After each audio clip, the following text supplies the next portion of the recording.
Hey y'all, thanks for stopping in. Appreciate taking time out of your busy schedule. Stop in and see what it is I'm up to. A couple months ago, back when the summer was really getting started, I decided to try out cold brew coffee. I went online and found a few ways to make it, and I tried it out. I started out with a pint canning jar. I put a couple of teaspoons worth of coffee in and filled it up, and it was too weak. I put a couple more teaspoons of coffee in, filled it up, let it sit a little longer, and it turned out okay. So I was making up 3 or 4 pints at a time and putting them in the refrigerator and just letting them brew for a couple of days. And then you take them out and you pour them through a regular coffee filter, and it's very rich, dark coffee that's not acidic. And I was really enjoying it. Excuse me.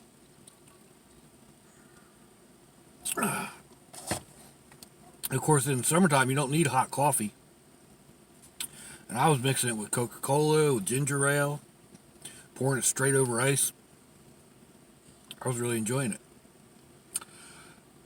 Then I came upon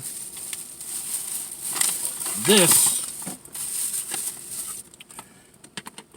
at the Goodwill. It looked like that, kind of like that. And it was only a couple dollars, and nobody really knew what it was. Everybody thought it was a lamp or something. I had an idea that it might be a coffee maker. So I took it home, I looked it up, and it's a Bod Brew for making cold brew coffee. I thought, cool. And this is the carafe that you pour the made coffee in, and then you can keep it for up to 2 weeks from what they say, which that was kind of cool. So I gave it a try, and I've tried it for a while now. Now they say to put 8 ounces of coffee in here and 16 ounces of water. 16 ounces of water only takes it up to about there.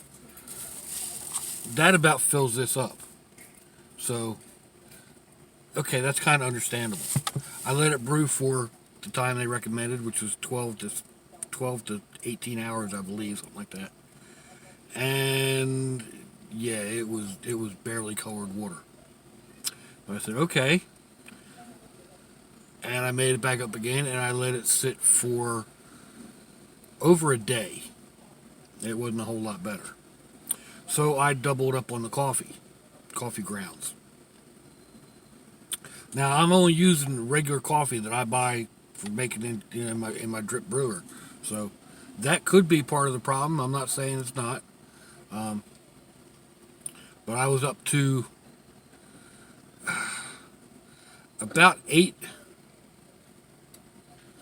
tablespoon scoops of coffee to 16 ounces of water. And it was okay.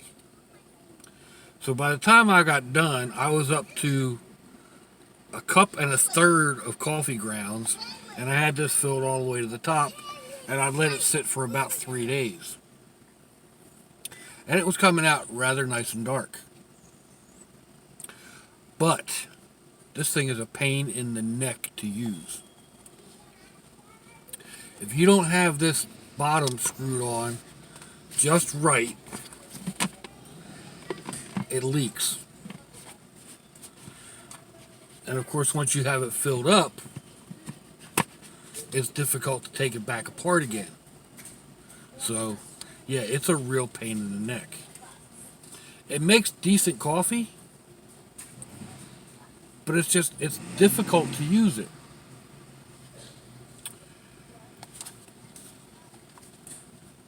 I've retired it.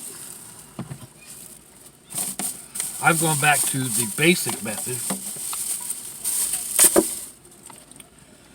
I take a empty milk or an empty fruit juice jar, and I put about 2 cups worth of powdered coffee in here and fill it up, and then I let it sit for 3 to 4 days, and I pour it out. And that gives me about that much coffee, and it lasts me about a week. And I can take it with me or whatever. So, my feelings on the Bod Brew. I like it. I didn't pay very much for it. I think it was only a couple of dollars. I forget what, $2 or it was under $5. So I'm not upset with that. I'd have been upset if I'd have paid the full price on this thing. I'll tell you what, especially considering. Well, I mean, I like strong coffee, so that's partially on me, but like I said, that's free, you know, and just pour in whatever coffee you normally make, and it's about the only thing you're really using is a filter, and I've even cut the top off of a 2-liter bottle to use as a filter or to use as a funnel. So yeah, that's my thinking on the Body Brew or on the Bod Brew. So let me know what you think, folks. Give me a thumbs down or a thumbs up. Leave me a comment wherever it is y'all leave comments on your internet access device of choice. If you'd like to share me around on your social media, that'd be fandoculous. If you'd like to check me out on Facebook, Instagram, or Imager, I'll have some links in the description box wherever that happens to be on your device of choice. I'll also get some links down below to similar videos or something or other. You'll find my snail mail and my email down there. Be sure to hit that bell if you want to get notified. Apparently, YouTube is being very particular about that.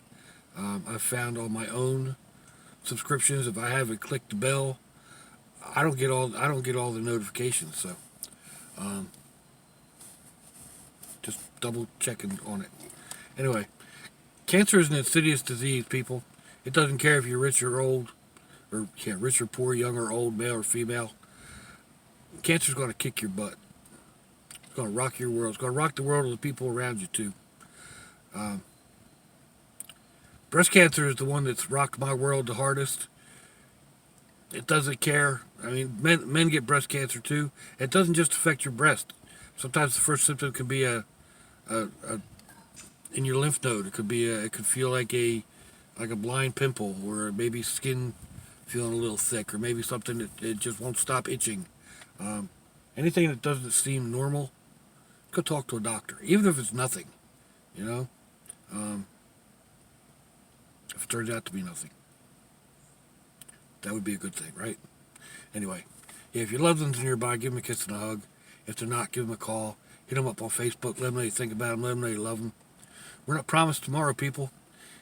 If you're estranged, forgive, forget, apologize. You may not get another chance. Maybe they won't get another chance. Maybe it'll be you perusing the handbook for the recently deceased. I hope not. I hope to see y'all again, and until I do,